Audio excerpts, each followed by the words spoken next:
Hey there, you know that feeling when you're writing something and you stop and just stare at a word wondering, wait, did I spell that right? Well, today we're going to talk all about those tricky words, the ones that sound exactly the same but mean totally different things.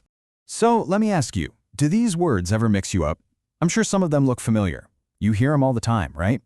But then when you go to type them out, you get that little moment of doubt about which spelling you're supposed to use. Just take a look at this list here. See any that have tripped you up before?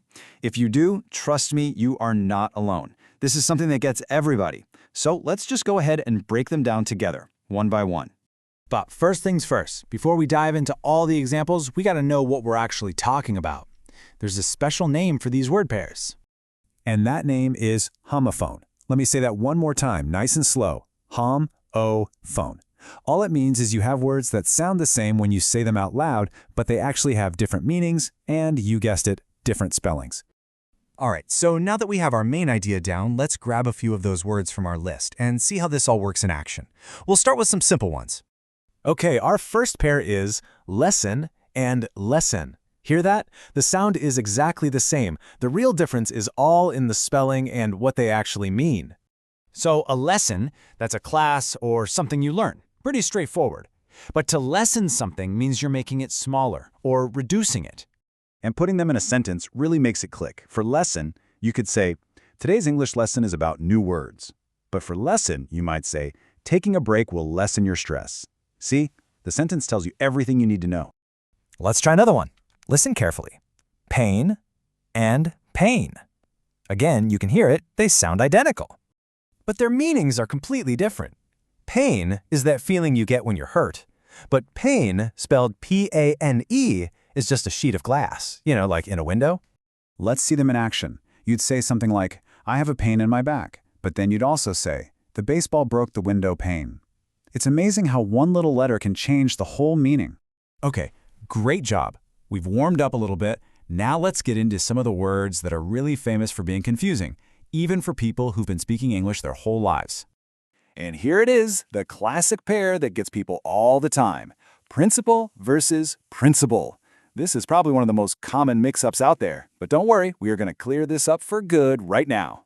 So here's the key difference. Principal usually means the head of a school, or it can mean the most important part of something. I've got a little trick for this one. Just remember that the principal is your pal.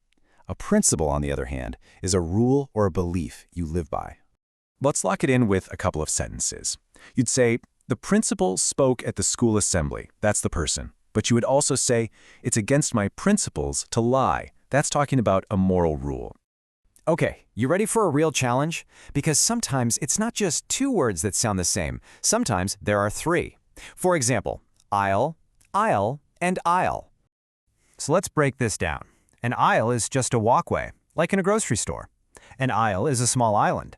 And aisle, well, that's just the short and simple way of saying, I will. And once you see them in sentences, it becomes crystal clear.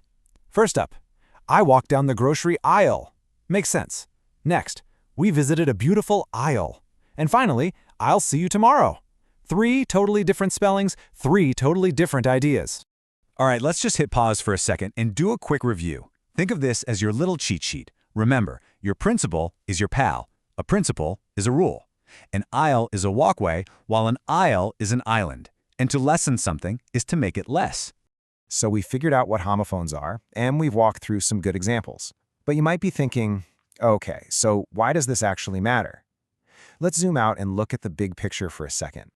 Well, it's really all about being clear. When you use the right word, people know exactly what you're trying to say. There's no confusion. It also shows that you care about the details, which is a great quality to have. And let's be honest, it helps you avoid some pretty funny and sometimes kind of embarrassing mistakes. The writer Mark Twain put it perfectly. He said, the difference between the right word and the almost right word is the difference between lightning and a lightning bug. Wow, that really says it all, doesn't it? Now, we've only scratched the surface today, of course. The English language is full of these. So I'll leave you with a question to think about. What other tricky homophones can you think of?